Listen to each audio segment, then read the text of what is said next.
Called strike three. Loose here, down on strikes. And Coe, as you said, Matt, he is buckling down back-to-back K.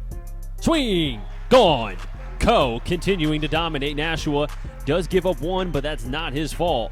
And Coe with 3 Ks in this half inning. Calero down on strikes. 2 strikeouts in the top of the 6th for Coe. Happy April 3rd, 2020. My name is Christopher Saunders, and this is another edition of the Connecticut Sports Talent Show. And today we have a special guest, a left-hander from Connecticut, and also from Uconn as well, Garrett Coe, and a former Bristol Blue as well, but we'll get to that later. Garrett, how you doing? I'm doing pretty good. Just kind of trying to stay sane, stuck in the house, doing as much as I can, just kind of taking it in day by day. Now, you've dealt with the quarantine as both high school and collegiate players have since it was brought up where players had to go back home. How have you dealt with that, both as far as being able to stay fit, but mentally being sane as well? I think the biggest part is just following a schedule. My mom was really on top of that from the start. They don't let me sleep past like 9 a.m. I got to be doing something, whether Smart it's parents. Yeah, whether it's schoolwork. My dad made me run a lot. My mom's just very on top of me, just getting out, doing stuff, as well as my little brother, who might want to stay in bed a little bit longer. But as long as we keep doing stuff, I work for my dad sometimes. I make sure I'm outside. We throw a lot, work out, and just kind of keep as active as we can without putting ourselves in harm's way of getting sick.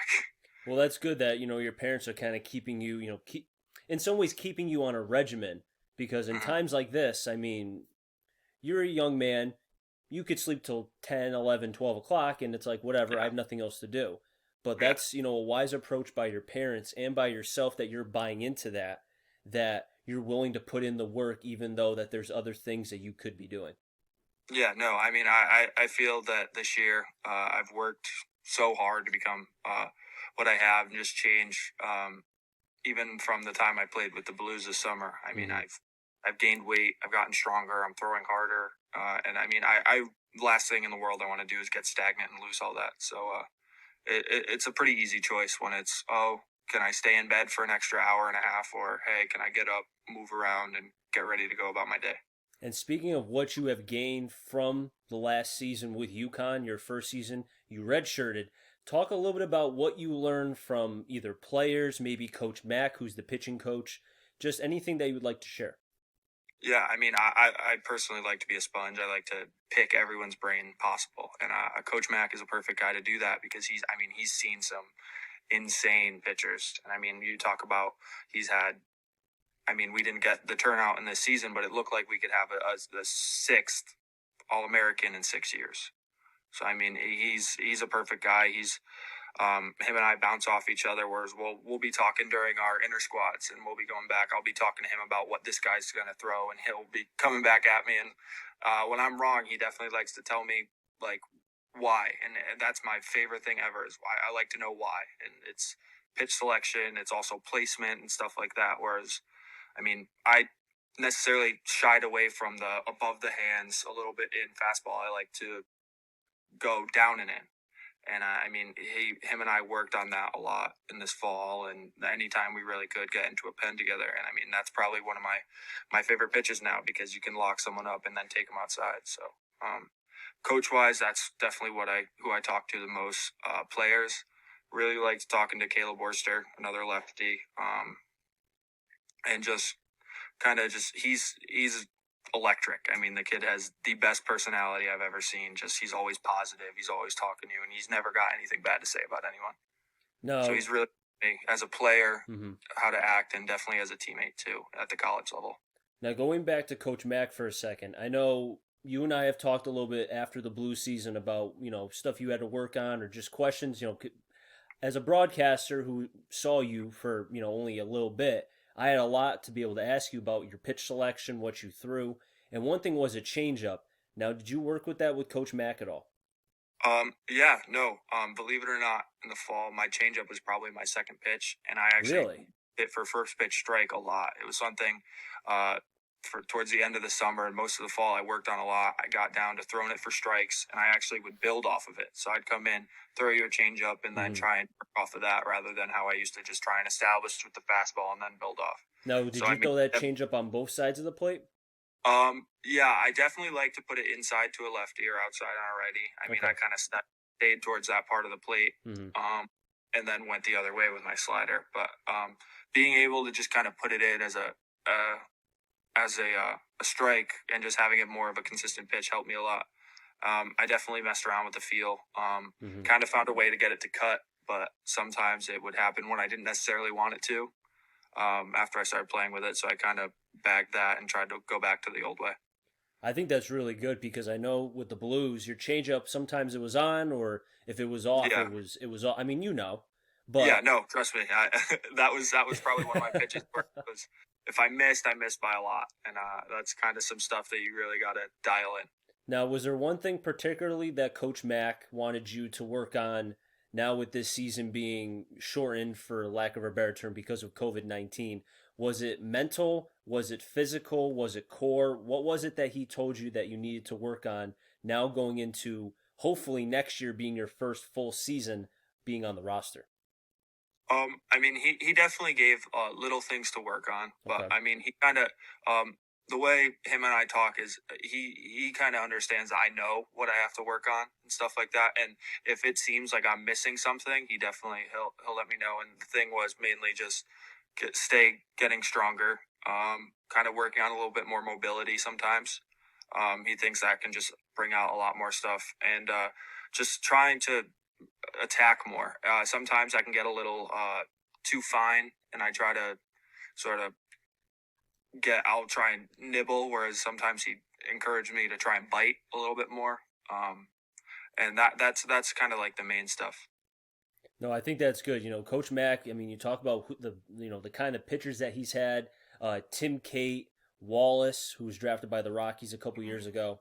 He's had a lot of talent. I mean, who knows? Both you, also another Blue, Marrero, could be another one who can come through that pipeline.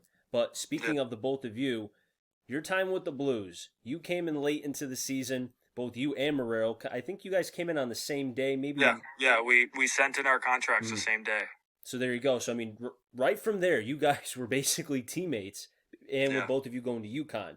But specifically about you, you got your first win against Nashua after coming in relief, your first three appearances, and then you got the win both in that game and also against North Shore.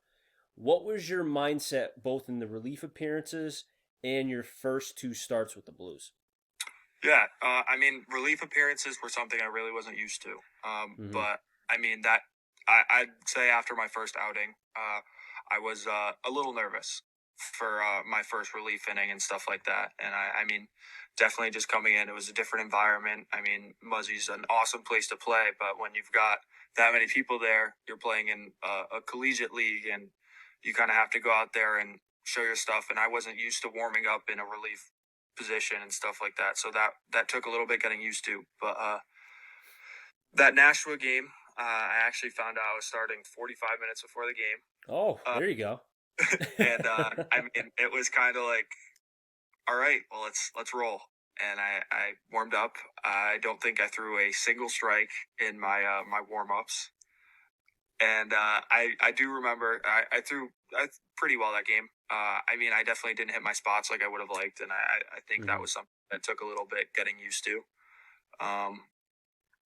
But I mean, I've found that if you keep looking at the batter and you think, oh, this guy's a college guy from here and here and here, it really takes the fun out of the game. I mean, you just have to look at him like he's any other batter, and go up and play the pitcher's duel right there. It's the game inside the game, the one with the pitcher and the catcher, and you're just trying to put it where your catcher wants it. Now, is that the same plan that you executed with North Shore, knowing that it was a final game? The Blues had a lot on the line, a bye, a number 2 seed. I mean, I think you knew the whole deal. Did you, from the way you pitched and the way you went from the first pitch until your final pitch when you went, I think it was 7 innings of work, you had 6 Ks. It seemed like the moment didn't get the best of you, and I think that is what really impressed me about you, especially coming into the season so late. Yeah, no, I mean, I came into that game knowing I had to buckle down. I do tend to like to pitch under pressure, like knowing that it's that big moment really kind of gives me that extra adrenaline. I mean, I haven't been a big strikeout guy since I would say probably my sophomore year at Wamogo. Mm-hmm. Ever since then, my strikeouts kind of went down, and I was more welcoming to contact and stuff like that, and just kind of trying to get outs a little more efficiently. But I mean, I just that day I felt on. I felt like every pitch was kind of going my way, and I felt like I was super comfortable with the zone. Now, your last start with the Blues, there was a lot of drama with the Bravehearts. We know about. Yeah, I think we could talk about that for hours. I don't think there's enough yeah, time on this. definitely. That was a once in a lifetime game right there. Yeah, exactly. Yeah. Great word. Once in a lifetime. But even though it did not end the way I think everybody wanted on the Blues side, the way that you came out in that game, both pre and then after the drama, again, just like we talked about with North Shore, your composure, the way that you were able to control yourself, I think that is, you can teach certain things in the game, as you know, but you can't teach insides. And I think from what you have shown, that bodes well for you in the future. It really does. Yeah, no, I mean, I pride myself on controlling the controllables. That's one thing my high school coach, Jeff Trundy, he's a manager for the Falmouth Commodores in the Cape. He's very big on these lessons. It's you got to be able to control the controllables, and I consider the way I compose myself on the mound and stuff like that to be a very big part of it. And I mean, I attribute that to just kind of my dad always, even in Little League, whenever I'd get mad, stop that. Stop, like, don't. You need to be very even keel. And that's, I mean, you find lessons like that everywhere. I remember this fall, Coach Penders said, you want to be a duck in a rainstorm. And that was one thing that stuck with me because you can't tell if it's sunny and 75 or pouring rain. The duck's going to act the same on the pond. So I like that. A duck. I've never heard that. I like that saying. I may have to use that once or twice if Penders doesn't mind. I mean, I'm sure you could ask, but no, maybe just accredit him to it. He'd love it. But that's just kind of showing me that the lesson keeps going. You got to be strong up here to be competitive down there. I'll make sure I definitely give Penders and both you, since you told me. I have to give you both credit. I'll CC both of you. Awesome. Sounds good. But Garrett, I really do appreciate the time being able to. I know, although you may have a lot of time, I know you're busy with certain things, so I really do appreciate you, taking time out of your busy schedule and your regimen to be able to come on and just talk about the Blues, your redshirt season and everything that came along with it. Yeah, no, it's I mean, I'm always happy to talk, especially when it comes to baseball. I could go all day, so I have no problem with it. I really do appreciate it, man. Now, last thing real quick before we get off, for all the seniors, both high school and college, or even, players who aren't seniors, what's your message to them with this whole quarantine? I mean, just don't lose sight of the goal. I mean, just if baseball is your true love, keep going. These times will end, and there will be a day where we get to play the best game on the planet again. So I'm counting it down. I mean, I love going to the ballpark, and I can't wait till I'm allowed to go back again. Well, I think that day will come. There is light at the end of the tunnel. You're keeping yourself busy. You seem like you have very good parents and a family that's going to keep everything, in a positive mindset. Yeah. So I think, the future is bright for you, Garrett. I really do believe that. Yeah, I appreciate that. Thank you. Yeah, no problem.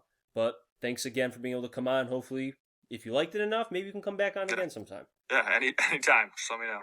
So that'll wrap things up here for the Connecticut Sports Talent Show. We'll be back again in just a couple days. Don't know the guest just yet. Could be a head coach, could be a player, but you'll just have to find out. You can catch us on Twitter, Instagram, YouTube, and all other social media outlets. So until then, have a good day, everybody.